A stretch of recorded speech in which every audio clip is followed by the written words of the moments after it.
tersangka 1407 atas nama yang berinisial MT. Kami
kami dari tim kuasa hukum MT ingin mengklarifikasi terhadap dugaan yang disangkakan oleh Kejari Parigi Motong yang telah kemarin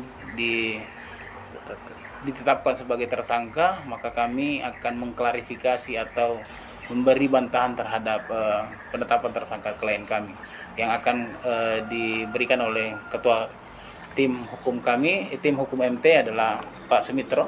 Silakan, saya persilakan. Ya, terima kasih bahwa klien kami ditetapkan tersangka oleh Kejari Parigi Motong dengan surat penetapan tersangka 1407 atas nama yang berinisial MT. Kami sebagai penasihat hukum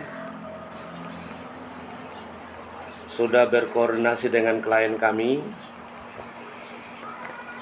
dalam penetapan tersangka oleh Kejari. Klien kami dan kami juga sebagai tim penasihat hukum, ya, ini kami akan mempertanyakan lebih jauh, sebab menurut kami ini penetapan tersangka kepada klien kami sangat tidak masuk akal.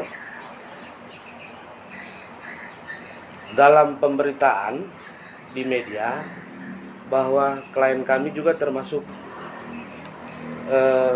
melakukan kerugian 2,1 miliar. 2,1 miliar ini, yakni pemahaman kami adalah pengadaan kapal. Pengadaan kapal yang menggunakan dana APBD dan dana APBN dan dana APBD. Terkait dengan pengadaan kapal, ada yang namanya Inkamina, itu sekitar kurang lebih 1,3 M. Kemudian Arung Samudra kurang lebih 800 juta. Ya, kurang lebih 800 juta pada tahun 2012 ya, kalau tidak salah. Total. Sehingga totalnya 2,1 M. Nah, klien kami ini dalam tupoksinya sebagai pengurus koperasi adalah bendahara. Kalau dia bendahara, ya tentu semua orang berpikir bahwa tupoksinya adalah mengelola keluar masuk kas. Inilah tupoksi klien kami. Bukan dituduhkan pihak Kejari sesuai dengan surat penetapan tersangka adalah merugikan negara 2,1 miliar. Di mana ini? Apanya yang dirugikan oleh klien kami? Klien kami hanya sebagai bendahara. Kalau terkait dengan persoalan PAD yang tidak distor oleh klien kami, oleh dinas koperasi, maka itu tentu kesalahan semua pengurus koperasi, bukan kesalahan pribadi klien kami.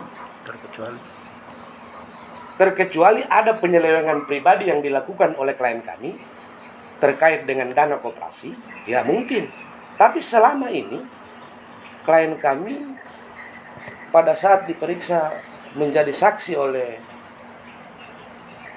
jaksa penyidik selalu kooperatif dan memberikan buku catatan soal pengeluaran masuk kas dan keluar uang. Sehingga kami menyatakan bahwa tidak pantaslah klien kami dijadikan tersangka oleh Kajari terkait dengan kerugian negara 2,1 miliar oleh di koperasi Sipatubo ya. Koperasi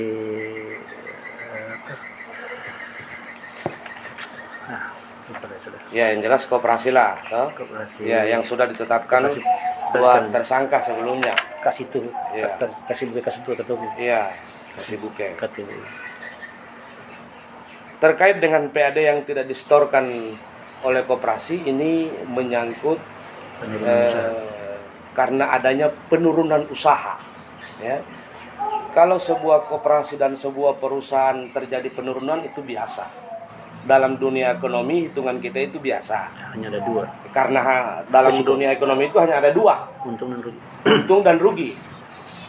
Kalau dia mengalami penurunan, ya itu sudah biasalah terjadi. Orang perusahaan BUMN milik negara yang sudah ditata bagus manajemennya bisa masih mengalami kerugian, apalagi hanya sebatas koperasi.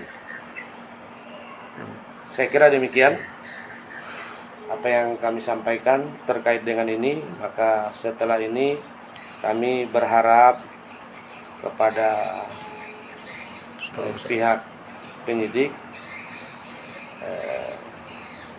bagaimana proses ini bisa berjalan sebagaimana mestinya. Saya kira mungkin ada tambahan dari Pak Ketua. Cukup kayaknya bahwa kami berdasarkan itu kami menyatakan bahwa sebenarnya ini bukan tanggung jawab klien kami. Ya. Ini adalah tanggung jawab karena klien kami sudah melaporkan semua keuangannya dan sudah melaporkan keluar masuknya keuangannya. Jadi saya rasa ini cukup karena sudah merasakan bahwa kami merasa bahwa penyidik tidak tepat menetapkan tersangka klien kami. Terima kasih.